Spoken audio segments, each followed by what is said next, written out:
بسم الله الرحمن الرحيم. قال الله تعالى في الكتاب المجيد وفرقان الحميد: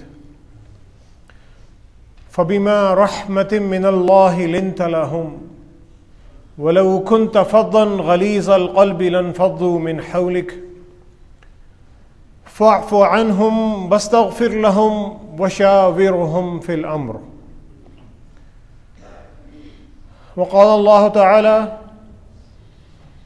لقد جاءكم رسول من أنفسكم عزيز عليه ما عنتم حريص عليكم بالمؤمنين رؤوف رحيم.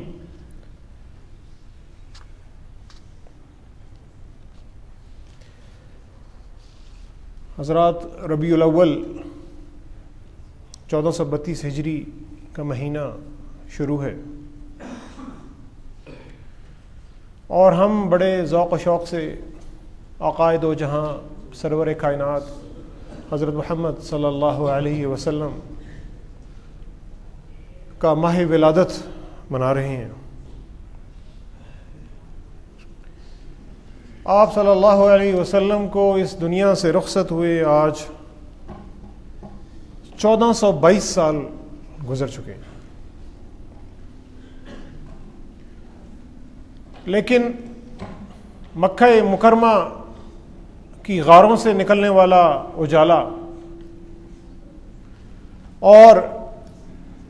مدینہ منورہ کی گلیوں سے نکلنے والا نور 1422 سال گزرنے کے باوجود آج بھی اسی طرح روشن ہے، اس کی چمک ہے، اس کی آب و تاب ہے، دلوں میں اس کی محبت ہے اور زبانوں پہ اس کا ذکر ہے۔ بلغ العلا بکمالہ، وہ اپنے کمال میں انتہائی بلندی پر پہنچ گئے۔ کشف الدجی بجمالہ، ان کے جمال کی جگمگاہٹ سے سارے اندھیرے اور ساری تاریکیاں دور ہو گئیں۔ حسنت جمیع خصالہ، ان کی ہر عادت حسن کا اور خوبصورتی کا پیکر بن گئی۔ صلو علیہ وآلہ، تو تم درود بھیجو حضرت محمد صلی اللہ علیہ وسلم پر اور ان کے ماننے والوں پر، اور ان کی ذات مبارکہ وہ ذات مبارکہ ہے کہ جس کے بارے میں اللہ تعالیٰ نے خود ارشاد فرمایا، اور جس کے بارے میں اللہ تعالیٰ نے کہا کہ میں ان پر درود بھیجتا ہوں۔ ان اللہ وملائکتہ یصلون علی النبی، بے شک اللہ تعالیٰ اور ان کے فرشتے نبی پاک صلی اللہ علیہ وسلم پر درود بھیجتے ہیں۔ تو اے ایمان والو، یا ایھا الذین آمنوا صلوا علیہ وسلموا تسلیما، تو اے ایمان والو،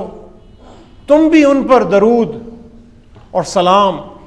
اور سلامتی بھیجتے رہا کرو۔ اور پھر اللہ تعالیٰ نے قرآن پاک میں نبی کریم صلی اللہ علیہ وسلم کو سراجم منیرہ کا لقب دیا، یعنی ایک ایسا چراغ کہ جو ہمیشہ روشن رہتا ہے، ایک ایسا چراغ کہ جس کی روشنی کبھی بھی گھٹتی نہیں ہے۔ اب سوچنے اور غور کرنے کی بات یہ ہے کہ نبی رحمت صلی اللہ علیہ وسلم کی ذات مبارکہ میں وہ کون سی عادات تھیں، کون سی خصوصیات تھیں کہ جس کی بنا پر اللہ تعالیٰ نے انہیں ایک ایسا نور قرار دیا کہ جو قیامت تک کبھی بھی ماند نہیں پڑ سکتا۔ کیا یہ نور اس لیے تھا کہ آپ صلی اللہ علیہ وسلم ایک خاص قسم کا لباس پہنتے تھے؟ اور کیا یہ نور اس لیے تھا کہ آپ کا حلیہ مبارک ایک خاص وضع اور قطع کا تھا؟ اور کیا یہ نور اس لیے تھا کہ آپ صلی اللہ علیہ وسلم ایک کسی خاص قسم کا کھانا کھاتے تھے؟ اور کیا یہ نور اس لیے تھا کہ آپ صلی اللہ علیہ وسلم ایک کسی خاص اونٹنی پر سواری کرتے تھے؟ اور کیا یہ نور اس لیے تھا کہ آپ ایک خاص قسم کا عمامہ یا پگڑی باندھتے تھے؟ اگر ہم ان چیزوں پر غور کریں تو ان سب چیزوں سے محبت اور عقیدت تو اپنی جگہ ہے، لیکن ہمیں یہ معلوم ہوگا، یہ بالکل واضح ہو جائے گا کہ جو اللہ تعالیٰ نے انہیں نور قرار دیا تھا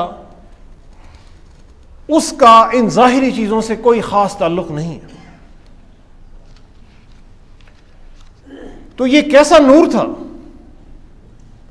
کہ جس نے صرف 23 سال کے قلیل عرصے میں، نبی پاک صلی اللہ علیہ وسلم کو 40 سال کی عمر میں نبوت ملی اور 63 سال کی عمر میں آپ اس دنیا سے رخصت فرما گئے، صرف 23 سال کے قلیل عرصے میں آپ نے جہالت اور ظلم کی جو تاریکیاں تھیں ان کو مٹا کر دنیا کو ایک نیا نظام عدل اور نظام مساوات اور ایک نیا نظام حیات اور ایک ایسا آئین زندگی دے دیا کہ جو کئی صدیاں گزرنے کے باوجود بھی اور مسلمانوں کی تمام تر حالت زار اور کمزوریوں کے باوجود بھی آج اگر آپ دنیا میں دیکھیں تو 1/4 سے زیادہ آبادی جو پوری دنیا کی ہے وہ محمد صلی اللہ علیہ وسلم کی نام لیوا ہے۔ اگر اس نور کو ہم سمجھنا چاہیں تو ہمیں کتاب اللہ کی طرف لوٹنا پڑے گا اور ہمیں اللہ تعالیٰ کے ان فرمان کی طرف دیکھنا پڑے گا کہ جو اللہ تعالیٰ نے نبی رحمت صلی اللہ علیہ وسلم کے لیے بتائے، اور جو 2 آیات میں نے آپ کے سامنے تلاوت کی، سورہ آل عمران کی آیت نمبر 159 اور سورہ توبہ کی آیت نمبر 128۔ فَبِمَا رَحْمَةٍ مِّنَ اللَّهِ لِنْتَ لَهُمْ، اللہ تعالیٰ فرماتے ہیں کہ اے نبی صلی اللہ علیہ وسلم، یہ اللہ تعالیٰ کی خاص رحمت ہے کہ آپ دل کے اور زبان کے انتہائی نرم ہیں۔ یہ اللہ تعالیٰ نے ایک خاص رحمت اور ایک خاص برکت کی تھی نبی کریم صلی اللہ علیہ وسلم پر کہ آپ دل کے نہایت نرم واقع ہوئے تھے، اور اللہ تعالیٰ کہتے ہیں کہ اگر کہیں آپ دل کے سخت ہوتے، تنگ دل ہوتے، وَلَوْ كُنْتَ فَضًّا غَلِيظَ الْقَلْبِ لَانْفَضُّوا مِنْ حَوْلِكَ، اور اگر کہیں آپ دل کے سخت ہوتے، سخت گیر ہوتے، تو یہ جو جتنے سارے لوگ آپ کے ارد گرد پروانوں کی طرح اکٹھے تھے یہ آپ سے دور ہو جاتے۔ حضرات، یہ بات بالکل واضح ہے کہ صحابہ اکرام کی ایک جو بڑی جماعت نبی کریم صلی اللہ علیہ وسلم کے گرد پروانوں کی طرح گھومتی تھی اور آپ کے آنکھ کے ایک اشارے پر اپنی جان بھی قربان کرنے کے لیے وہ تیار رہتے تھے، اگر صحابہ اکرام کی یہ ایک جماعت اور یہ ایک ٹیم آپ کے ساتھ نہ ہوتی تو بدر و حنین اور غزوہ احزاب اور فتح مکہ جیسے واقعات رونما نہ ہوتے، اور اسلام آج کی تاریخ میں صرف ایک مذہب کی حیثیت سے زندہ رہ جاتا۔ یہ جو صحابہ اکرام کی ایک جو جماعت تھی، یہ نبی کریم صلی اللہ علیہ وسلم کے ایک اشارے پر اپنی جان اور اپنا مال اور اپنی صلاحیتیں لگانے کے لیے کیوں تیار تھی؟ یہ اس لیے تیار تھی کہ آپ ایک نہایت ہی شفیق اور رحم دل اور محبت کرنے والے انسان واقع ہوئے تھے، اور اسی لیے اللہ تعالیٰ نے آپ کو تمام انسانیت کے لیے رحمت بنا دیا۔ وَمَا أَرْسَلْنَاكَ إِلَّا رَحْمَةً لِلْعَالَمِينَ، اور اللہ تعالیٰ کہتے ہیں کہ ہم نے آپ کو دونوں جہانوں کے لیے رحمت بنا کر بھیج دیا، اپنوں کے لیے بھی رحمت اور دشمنوں کے لیے بھی رحمت۔ اپنوں کے لیے تو ہم سارے ہی رحیم اور کریم ہو جاتے ہیں، دشمنوں کے لیے کون رحیم ہوتا ہے؟ اپنوں کے لیے بھی رحمت اور دشمنوں کے لیے بھی رحمت، انسانوں کے لیے بھی رحمت اور حیوانوں کے لیے بھی رحمت، نباتات کے لیے بھی رحمت اور ماحولیات کے لیے بھی رحمت۔ یہ اللہ تعالیٰ کا ایک خاص کرم تھا، اور اگر نبی کریم صلی اللہ علیہ وسلم کا دل سخت ہوتا اور ان کی ذات میں سختی ہوتی تو یہ سارے صحابہ اکرام اور یہ جو پروانے جوق در جوق آپ پر جانثار ہونے کے لیے آتے تھے، یہ آپ سے دور ہو جاتے۔ تو پھر اللہ تعالیٰ کہتے ہیں فاعف عنہم واستغفر لہم وشاورہم فی الامر،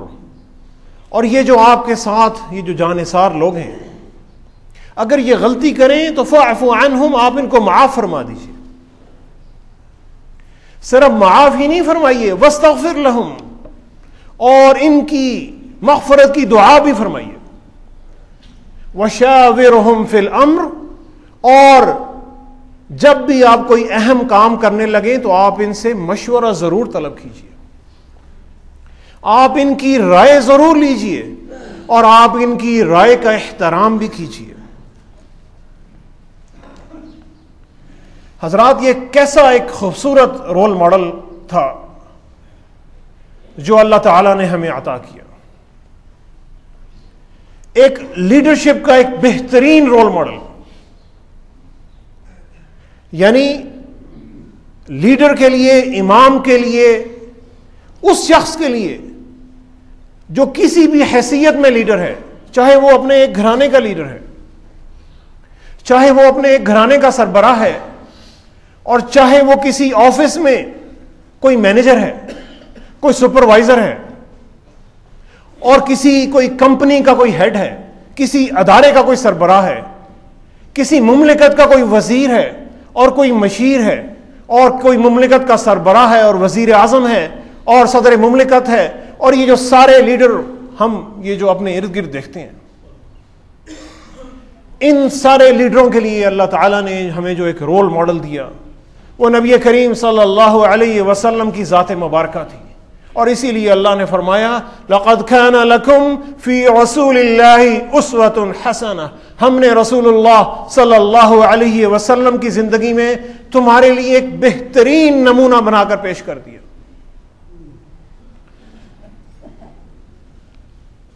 وہ نمونہ جو اخلاق کا نمونہ تھا، وہ نمونہ جو کردار کا نمونہ تھا، وہ نمونہ جو انصاف کا نمونہ تھا، وہ نمونہ جو اخوت کا نمونہ تھا، وہ نمونہ جو محبت کا اور پیار کا اور رحم کا نمونہ تھا۔ اور پھر اللہ تعالیٰ سورہ توبہ میں فرماتے ہیں، دوسری آیت جو میں نے آپ کے سامنے تلاوت کی، لَقَدْ جَاءَكُمْ رَسُولٌ مِّنْ أَنفُسِكُمْ، اے لوگو، یہ جو تمہارے پاس ہم نے ایک رسول بھیجے ہیں، من انفسکم، یہ تم میں سے ہی ہیں، تمہارے قبیلے میں سے ہی ہیں، تمہاری قوم میں سے ہی ہیں۔ ان کی خصوصیت کیا ہے؟ عزیز علیہ ما عنتم، جو بھی تکلیف تم پر گزرتی ہے